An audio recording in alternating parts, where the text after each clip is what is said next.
सभी मेरे प्यारे साथी बताएंगे कैसे। है भाई हमें छूट निकालनी है, तो आप ये देखिए कि 28 रुपए पर 25% की छूट मिली, और 25% का मतलब 1/4 होता है, यानी कि यहां 7 रुपए की छूट मिली।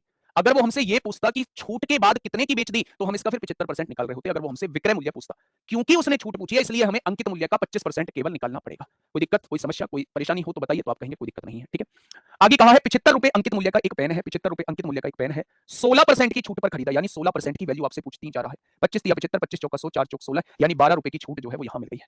मेरे प्यारे भाई 7 रुपए की छूट यहां मिल गई, 12 रुपए की छूट यहां मिल गई। उसने टोटल छूट पूछा है, तो 12 और 7 19 रुपए की छूट मिल जाएगी। आइए मेरे प्यारे दोस्त, क्वेश्चन एक समझिए, मैं आपसे वादा करता हूं इसके बाद आप एक भी क्वेश्चन को गलत नहीं करेंगे। मैं क्या कहना चाहता हूं, मैं आपसे यह कहना चाह रहा हूं कि एक दुकानदार एक वस्तु पर x रुपए अंकित करता है, यानी कि उसका x रुपए रेट डाल देता है, अपनी वस्तु पर x रुपए रेट डाल देता है। ठीक है, उस पर 20% की छूट प्रदान करता है। 20% की छूट देने का मतलब है कि बस केवल 80% पर वो सामान को बेचने की बात करता है। 20% तो छूट दे दी, अगर 20% छूट दे दी है तो अब केवल वो 80% अमाउंट लेगा ग्राहक से। वह छूट वाले मूल्य पर, ये छूट वाला मूल्य है, वह छूट वाले मूल्य पर 25% वेट लगाने के बाद, यानी कि मेरे प्यारे दोस्त वह इस पर 25% वेट लगा देता है, यानी इस कीमत को 25% बढ़ा देता है, और 25% बढ़ाने का मतलब है इसे 125% कर देता है। 25% बढ़ाने के बाद उसकी कीमत कितनी हो जाती है, 351 रुपए क्वेश्चन ने दी हुई है। कितनी दी हुई है, 351 रुपए आपको दी हुई है। तो आपसे पूछा इस एक्स का मान बताइए कि इस एक्स का मान क्या होगा, इस एक्स का मान क्या होगा। तो मेरे प्यारे दोस्त अब आपने सॉल्व किया, 25 पंजे 125, 25 चौका 100, 20 चौक 80, 20 पंजे 100 हो जाएगा, 5 से 5 कट गया, 4 से 4 कट गया, यानी उसका अंकित मूल्य क्या रहा होगा, उसका अंकित मूल्य उतना ही रहा होगा जितने में उसने बेची है। उसका अंकित मूल्य उतना ही रहा होगा जितने में से बनते हैं। नहीं जी, थोड़े से एडवांस भी बनते हैं, तो फिर एडवांस क्यों नहीं कराए, मिसलेनियस के लिए छोड़े हुए हैं, मिसलेनियस के लिए छोड़े हुए हैं। एक क्लास पूरी मिसलेनियस की होगी। मेरी बात समझ में आ गई। तो मेरे प्यारे दोस्त अब हम लोग जो बात करने वाले हैं, अब बात करने वाले हैं एडिशनल स्पेंड। इस बात का मतलब क्या है, को समझिए क्वेश्चन कहना क्या चाह रहा है। देखिए, गोविंदा गोविंदा एक घड़ी, गोविंदा एक घड़ी जिसका अंकित मूल्य 800 रुपए है। घड़ी का अंकित मूल्य कितना है, यानी जो रेट डला हुआ है वो 800 रुपए रेट डला हुआ है। दो क्रमागत बट्टे क्रम से 10 और 15% लेकर खरीदता है। मेरी बात को थोड़ा सा ध्यान से सुनना मेरे प्यारे दोस्त। घड़ी पर रेट डला हुआ था 800 रुपए। गोविंदा कहता है भाई साहब मुझे 800 रुपए वाली घड़ी चाहिए। दुकानदार ये कहता है कि मैं इस पर 2 डिस्काउंट दूंगा। पहला डिस्काउंट 10% होगा, यानी कि आपको केवल इसका 90% का पेमेंट करना होगा। दूसरा डिस्काउंट 85% का 15% का होगा, यानी इसका केवल 85% आपको पेमेंट करना होगा। वह 28 रुपए यातायात पे भी खर्च करता है। इतने का माल खरीद के लाया है, इतने रुपए यातायात पे खर्च कर देता है, तो क्या ये टोटल सीपी उसके सामने आ चुका होगा। यानी टोटल जो माल खरीदा गया है, टोटल जो माल खरीदा गया है वो इतने रुपए का माल खरीदा गया है। फटाफट से बताइए कितने का माल खरीदा गया है। आप कहेंगे 2 जीरो से 2 जीरो कट गए, 1 जीरो से 1 जीरो कट गई, 5 से काटेंगे 17 बार, 5 से काटेंगे 2 बार, 2 से काटेंगे 4 बार। ठीक है, 9 चौक 36, 36 की गुणा 17 में कर दो, 36 की गुणा 17 में कर दो, और उसमें कितना जोड़ दो, 28 जोड़ दो, ये सीपी आपके सामने आ जाएगा। ये कॉस्ट प्राइस आपके सामने आ जाएगा। 17 चिक्का 102 को 2 हासिल 10, 17 तिया 51 और 10 कितना 61 हो जाएगा, और 612 में जब हम 28 जोड़ेंगे तो वस्तु का क्रय मूल्य 640 आ जाएगा। वस्तु का क्रय मूल्य 640 आ जाएगा। अब क्वेश्चन ने कहा है अगर इसे 800 में बेच दिया जाए तो इसका लाभ प्रतिशत क्या होगा। 640 का सामान 800 में बेच रहे हैं, यानी कि 16 चौका 64, 16 पंजे 80, 4 का सामान 5 में बेच रहे हैं, तो 1 का फायदा कितने पर, 4 पर, तो 100 पर कितना हो जाएगा, तो आप कहेंगे जी 25% का फायदा होगा। कितने परसेंट का, तो आप कह देंगे जी 25% का फायदा हो जाएगा। क्या इतनी बात आपके समझ में आई। तो आपने कहा जी इतनी बात समझ में आ चुकी है। मेरे प्यारे दोस्त दोबारा से समझ लीजिए, गोविंदा एक घड़ी को लेने जाता है जिसका अंकित मूल्य 800 रुपए है, यानी जिस पर रेट डला हुआ है 800 रुपए। ठीक है, दुकानदार कहता है कि मैं तुम्हें इस पर 2 छूट दूंगा। पहली छूट होगी 10% की, दूसरी छूट होगी 15% की। जब मेरे भाई 10% की छूट मिलेगी सामान 90% का बेचा जाएगा, जब 15% की छूट मिलेगी सामान 85% का बेचा जाएगा। ये वो मूल्य हो जाएगा जिस मूल्य पर सामान को खरीदा गया है। अब 28 रुपए इसमें यातायात के जोड़ देंगे, जब हम इन चीजों को सोल्व करेंगे तो 640 रुपए जो है वो आपका क्रय मूल्य आ जाएगा। आ गया। अब क्वेश्चन ने कहा है यदि इसे 800 में बेचा जाए तो मेरे भाई क्या हो जाएगा, तो आप क्या कहेंगे, आप क्या कहेंगे, हाँ आप क्या कहेंगे कि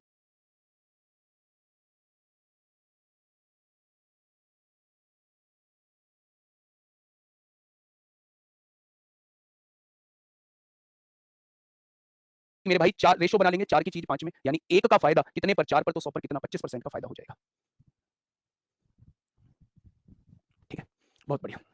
एक और क्वेश्चन आपके सामने है, फटाफट मुझे बताइएगा क्या होगा इस क्वेश्चन का बिल्कुल सही जवाब। फटाफट बताएंगे क्या होगा इस क्वेश्चन का बिल्कुल सही जवाब। बहुत पहले की बात है, मैं एक एसएससी जीडी के बैच को पढ़ा रहा था, और एसएससी जीडी के बैच को पढ़ा रहा था, तो वहाँ एक बच्चा था, उसका हर रोज एक कमेंट होता था कि सर लेवल के कराओ, लेवल के क्वेश्चन कराओ, लेवल के। चाहे आसान क्वेश्चन आया उसने तब भी लेवल के क्वेश्चन के लिए बोला, मुश्किल क्वेश्चन आया तब भी लेवल के क्वेश्चन के लिए बोला। क्या करा रहे हो, ये लेवल नहीं है, वो नहीं है, फलाना ढिकना। मैंने भी समझा मतलब बहुत नए नए तब हम आए थे, मैंने भी सोचा कि मतलब यार बहुत ज़्यादा एक्सपीरियंस्ड व्यक्ति है, बहुत ज़्यादा मतलब जानता है चीज़ों के बारे में, तो हमने उसकी बातों को थोड़ा सा दिल पे लिया, हमने चीज़ें कराई, जीरो लेवल भी कराया, अच्छे लेवल के क्वेश्चन भी कराए। फिर मैंने दूसरे एग्जाम का कोर्स स्टार्ट किया, दूसरे एग्जाम में भी मैं ही पढ़ा रहा था, तो उसमें भी वो भाई मिला। फिर मेरे समझ में आया कि ये तो यार वो भाई है जो हर एग्जाम की तैयारी करता है, हर एग्जाम की तैयारी करता है लेकिन ओवर कॉन्फिडेंस में रह जाता है। तो ऐसे कुछ महानुभाव यहाँ भी हैं। मैं आप लोगों को बता दूं, इजी लग रहे हैं तो इजी है भी क्वेश्चन, जैसे क्वेश्चन जहां जैसे पूछे जाएंगे वहां मैं वैसे कराऊंगा। मैं कोई पीएचडी कराने नहीं आया हूं मेरे भाई। ठीक है दोस्त, तो मुझे बहुत अच्छे से पता है कि मुझे क्या कराना है क्या नहीं कराना है। सजेशंस के लिए बहुत बहुत आपका धन्यवाद। थोड़ा सा राय को अपने अंदर भी रखा करो, खुद भी मेरे प्यारे दोस्त उन पर अमल किया करो। ठीक है, क्वेश्चन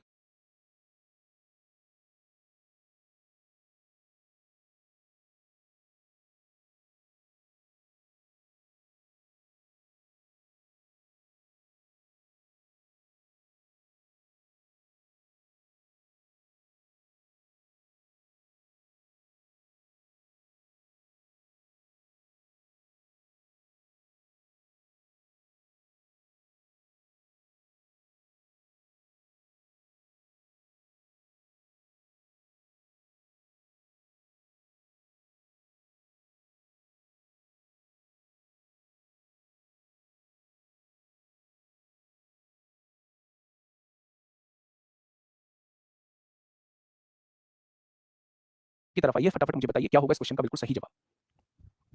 जल्दी से बताइए क्या होगा इस क्वेश्चन का साथी बिल्कुल सही जवाब। क्या कहना चाहता है क्वेश्चन? एक दुकानदार 1000 अंकित मूल्य वाली एक वस्तु को 20% और 10% की दो क्रमिक छूट के बाद खरीदता है। यानी कि मामला क्या है? मामला यह है कि 1000 रुपए की कोई वस्तु है, पहला डिस्काउंट 20% का मिला तो 80% पर उसने सामान को बेचा, दूसरी डिस्काउंट 10% की मिली तो 90% पर उसने सामान को बेचा, फिर 80 रुपए उसकी मरम्मत पे खर्च किए। ये सीपी आपके सामने आ जाएगा। जब आप इसे सॉल्व करोगे तो मेरे प्यारे दोस्त, जब आप इसे सॉल्व करोगे 720 और 80 800 रुपए सीपी होगा। और क्वेश्चन ने कहा है अगर इसे वो 900 रुपए में बेच देता है तो फायदे का प्रतिशत क्या होगा? वो आपसे फायदे का प्रतिशत पूछना चाह रहा है। यानी कि मेरे भाई 800 की चीज 900 में बेची गई, 8 की चीज 9 में बेची गई तो 1 का फायदा किस पर? हमेशा सीपी पर होता है, तो 100 पर कितना हो जाएगा? 25/2 का मतलब 12.5% का फायदा हो जाएगा। कितने परसेंट रेट डला हुआ है? एक दुकानदार इस वस्तु के अंकित मूल्य पर 20% और 10% के दो लगातार बट्टे पर खरीदता है। देखिए मेरे प्यारे दोस्त, 6000 रुपए इसका अंकित मूल्य है। दुकानदार इसे 20% की छूट पर खरीदता है। पहली छूट के बाद वस्तु का अंकित मूल्य ये हो जाएगा। दूसरी छूट 10% की है, अंकित मूल्य ये हो जाएगा वस्तु का क्रय मूल्य। 4 जीरो से नीचे की 4 जीरो। 720 8 6 48 हो जाएगा। 48 की गुणा 90 में करेंगे, 9 8 72 को 2 हासिल 7 9 चौक 36 और 7 43 हो जाएगा। यानी मेरे प्यारे दोस्त, उस व्यक्ति ने सामान 4320 रुपए का खरीद लिया है। कितने रुपए का? 4320 रुपए का।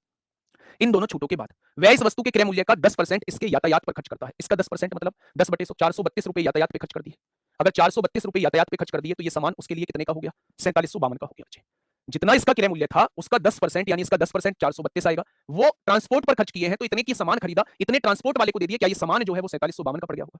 अब क्वेश्चन ने कहा है इस वस्तु को 20% के लाभ पर बेच देता है, क्या वो इसे 120% पर बेच रहा है? बस आपसे क्वेश्चन पूछा जा रहा है, इसका विक्रय मूल्य बताइए। यानी यही वैल्यू आपसे पूछी जा रही है। 1 0 से 1 0 12 दूनी 24 को 4 हासिल लगे 2 12 पंजे 60 2 62 को 2 हासिल 6 12 सत्ते 84 6 90 को 0 हासिल 9 12 चौक 48 और 9 कितना हो जाएगा? 57 हो जाएगा। नीचे एक 0 है, पॉइंट यहां लग जाएगा। 57 से 2.4 हो जाएगा। ऑप्शन नंबर सी इस क्वेश्चन का बिल्कुल सही जवाब हो जाएगा। ठीक है। ऑप्शन नंबर में आपको एक छोटे भाई की तरह एक सलाह दूंगा। कभी पढ़ाई की तरफ मतलब टीचिंग की तरफ अपना करियर बनाने का सोच रहे हो तो पहले बहुत बार सोचना। क्योंकि अगर मेरे जैसा जो वो चीजें हम लोगों ने पढ़ाई थी ना, इतनी वस्तुएं खरीदने पर इतनी वस्तुएं मुफ्त मिलती हैं, उस टाइप के क्वेश्चंस को हम लोग करने वाले हैं। ठीक है। एक छूट स्कीम, 5 पानी की बोतलें खरीदे और 1 बोतल मुफ्त पाए। यानी उसने जो स्कीम लगा रखी है वो ये लगा रखी है 5 खरीदे 1 मुफ्त पाए, 5 खरीदे 1 मुफ्त पाए। तो मुरलीधर द्वारा दी गई प्रभावी छूट कितनी है? यहाँ छूट का प्रतिशत कितना है वो आपसे ये पूछना चाह रहा है। तो मेरे भाई छूट कितनी है? 1 रुपए की। टोटल कितनी वस्तु थी? 6 थी। तो 100 पर कितना हो जाएगा? तो मेरे प्यारे दोस्त आप कहेंगे 50/3 और 50/3 का मतलब 16 सही 2/3 होता है।